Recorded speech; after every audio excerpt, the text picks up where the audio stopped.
আসিফের ব্যাপার হচ্ছে উনি তো he is acting as a bridge between the military and the কোঅর্ডিনেটরস, ছাত্র ছাত্রী যারা এই বিপ্লব সংগঠন করছে।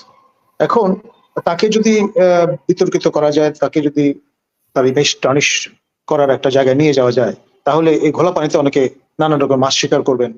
দেখুন, শেখ বশির তার যে পারিবারিক ব্যাকগ্রাউন্ড, তার যে পলিটিক্যাল ওরিয়েন্টেশন, সেটা খোলামেলা যদি আমরা কগনিজেন্সে নেই, তাহলে দেখবো আকিজ যে বিড়ি, তার এই বিড়ি ইন্ডাস্ট্রিকে ঘিরে যার উত্থান, আকিজ মহোদয়ের পুত্র, এবং তিনি একাধিক দ্বার পরিগ্রহ করেছেন, সুতরাং নানান সংসার আছে তার, নানান সংসারের নানান সন্তানাদি আছেন, এটাও আমরা জানি। এবং তারই সহোদর, তিনি বিগত শাসক দলের একজন সংসদ সদস্য ছিলেন এবং ইজ অন দ্য রান, এবং তিনি এবং যিনি মন্ত্রী মর্যাদায় উপদেষ্টা হয়েছেন, তাদের দুজনের নামে হত্যা মামলা আছে, মানে তারা আসামি। এই একটা বিষয়। আরেকটা হচ্ছে জামাতে ইসলামের সঙ্গে তার একটা হার্দক সম্পর্ক আছে, তিনি কাইন্ড অফ স্পন্সর বা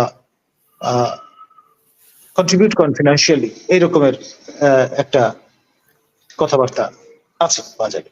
তো সব মিলিয়ে Jamaat is the most organised force in Bangladesh. এটা আপনি পছন্দ করেন বা না করেন, এটা বরাবর ছিল। এমনকি ৭১-এ স্বাধীনতা যুদ্ধের পরে, ৭৫-এ পট পরিবর্তন সময় পর্যন্ত একজনও আপনার জামাতের কর্মী নিহত হননি, সদস্য নিহত হননি। সবাই কিন্তু আপনার যে ফেজটা অবলম্বন করছেন, সেটা হুইসপার ক্যাম্পেইন ফেজ, অর্থাৎ কানে কানে কথাবার্তা বলা, সরকার বিরোধিতা করা ইত্যাদি। এবং অনেকে নেপালের মাধ্যমে দেশের বাইরে চলে গিয়েছিল অন্যান্য পথ অবলম্বন করে। তো ফলে তারা ৭৫-এর পরিবর্তনের পরে তারা রিগ্রুপড হয়েছেন, ফিরেছেন, এবং ইউরোপ জুড়ে, মধ্যপ্রাচ্য জুড়ে তাদের বিরাট নেটওয়ার্ক তৈরি হয়েছে। পরবর্তীতে আপনার এই শেখ হাসিনার শাসনামলে তখন তারা কিন্তু কনসলিডেট করেছেন নিজেদের, তাদের বিরাট সংখ্যক প্রফেশনালস, তারা ব্রিটেনের মতো জায়গায় পড়তে গেছেন, অনেকে ব্যারিস্টার হয়েছেন, ফিরেছেন, এবং তাদের মধ্য থেকে আবার আরেক দল লোক মিলে এবি পার্টি গঠন করেছেন, এবং তারা যথেষ্ট আপরাইট, কথাবার্তায় যথেষ্ট বাকপটু। ফলে ওই যে রাষ্ট্রিক শ্যাবি পার্সোনালিটি, এটা বলার কোনো সুযোগ নেই। ব্যারিস্টার ফুয়াদ, তার সঙ্গে আপনি কথায় কুলবেন না, এরকমের একজন ব্রিটিশ অ্যাকসেন্টে কথা বলা মানুষ। আবার মঞ্জু সাহেব কিংবা সোলাইমান চৌধুরী, চিন্তা ভাবনা হচ্ছে যে তিনি হয়তো ইন্ডাক্টেড হতে পারেন আইদার উপদেষ্টা হিসেবে মন্ত্রীর মর্যাদায় ক্যাবিনেটে, অথবা দুদকের চেয়ারম্যান হওয়ার কথাবার্তাও শোনা যায়। সব মিলিয়ে বিষয়গুলো এইরকম। তো এখানে এই অর্গানাইজ ফোর্স, যেমন বিভিন্ন বিশ্ববিদ্যালয়ে তারা আপনার বিভিন্ন প্রশাসনিক দায়িত্ব ইতিমধ্যে পেয়ে গেছে, এবং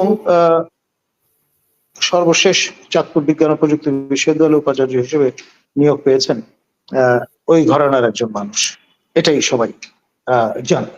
তো ফলে আপনার সর্বত্র তাদের পজিশন কনসলিডেটেড হয়েছে। আর যারা বিএনপির সঙ্গে, বিএনপি ধারায় যুক্ত, তাদের অনেকেই বৈষম্যের শিকার ছিলেন এবং পদবঞ্চিত ছিলেন। তারা অনেকেই অবসরপ্রাপ্ত অবস্থা থেকে পুনরায় চুক্তি ভিত্তিতে আপনার বিভিন্ন প্রশাসনিক পদে নিযুক্ত হয়েছেন। সব মিলিয়ে আপনার যা কিছু বঞ্চনা, যা কিছু বৈষম্য তাদের মোকাবেলা করতে হয়েছে, সেই বিষয়টাই হয়েছে এখন তাদের জন্য ক্যাপিটাল, এবং এই ক্যাপিটাল কাজে লাগিয়ে অনেকেই পুনর্বাসিত হয়েছেন, এবং তারা ন্যাচারালি আর যাই হোক, সেই দিক থেকে শেখ বশির টিকে গেলেন। মানে শেখ বশিরের ব্যাপারে যে আপত্তি ছিল, মানে আপনি যদি আপনার এই ঘরানার যে মেইন স্ট্রিম প্রিন্ট আউটলেট, যেমন নয়া দিগন্ত, যেই পরিমাণ কাভারেজ তাকে প্রদান করেছে, সেটা অন্য কোনো, ধরেন আওয়ামী লীগের পত্রিকা যদি হতো, আওয়ামী লীগও এই বুদ্ধিমত্তার পরিচয় দিতে পারত কিনা, এসব ব্যাপারে আমার পিঞ্চ অফ সল্ট কথা বলতে হবে। তো সেখানে যুক্ত হলেন আসিফ নজরুল। কেন যুক্ত হলেন তালিকায়?